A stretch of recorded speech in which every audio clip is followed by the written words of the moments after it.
Hello বন্ধুরা, আশা করি তোমরা প্রত্যেকেই খুব ভালো আছো। তো তোমরা প্রত্যেকেই চারিদিকে যেটা চারদিকে চর্চিত বিষয় দেখতে পাচ্ছ সেটা হচ্ছে গিয়ে ককরোচ জনতা পার্টি। অর্থাৎ এই যে একটা তোমাদের চারদিকে ভাইরাল হচ্ছে এই যে সিজেপি এইটা নিয়ে আজকে পুরোপুরি এর আসল গল্প কি, এই যে আন্দোলন বা এই যে চারদিকে এর প্রভাব পড়ে গেছে বা এত ফলোয়িং বেড়ে গেছে, এর পেছনে আসল সত্য কী, পুরো ভিডিওটি অবশ্যই দেখো, তাহলেই তোমরা কিন্তু এই ককরোচ জনতা পার্টি সম্পর্কে পুরোপুরি তোমরা ধারণা পেয়ে যাবে।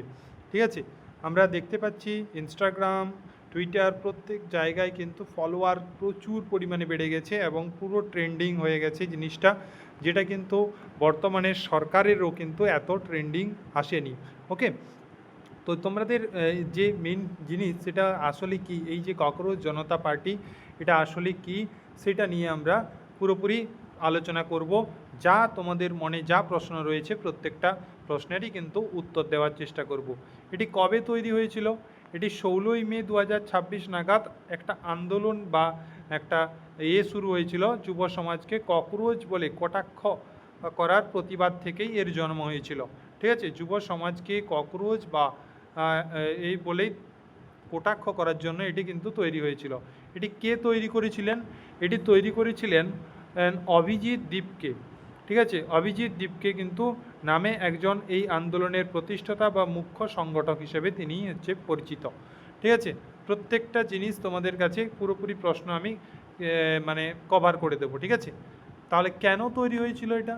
এটা তৈরি হয়েছিল বেকারত্ব, যুব সমাজের হতাশা, রাজনৈতিক ব্যঙ্গ, সামাজিক অসন্তোষকে কেন্দ্র করে এই আন্দোলনের সূচনা কিন্তু হয়েছিল।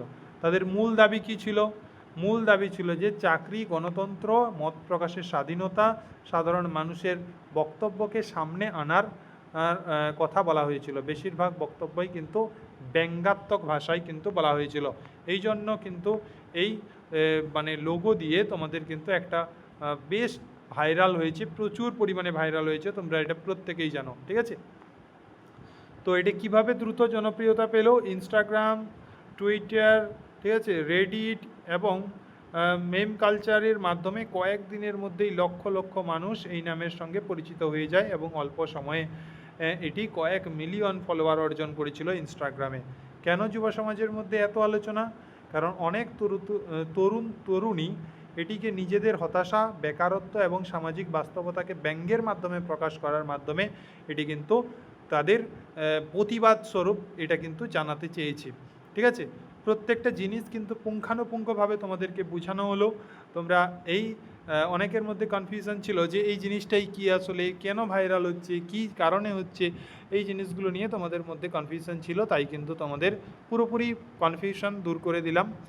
এরকম প্রত্যেকটা জিনিস আপডেট পেতে তোমরা কিন্তু এই চ্যানেলটি অবশ্যই সাবস্ক্রাইব করে নেবে এবং এডুকেশন সংক্রান্ত প্রত্যেকটা আপডেট কিন্তু এখানে দেওয়া হয়ে থাকে। প্রত্যেকে সাবস্ক্রাইব করে নেবে এবং বন্ধুদের মধ্যে শেয়ার করে দেবে। Thank you for watching. Next কোনো কিছু টপিক নিয়ে আলোচনা করা হবে।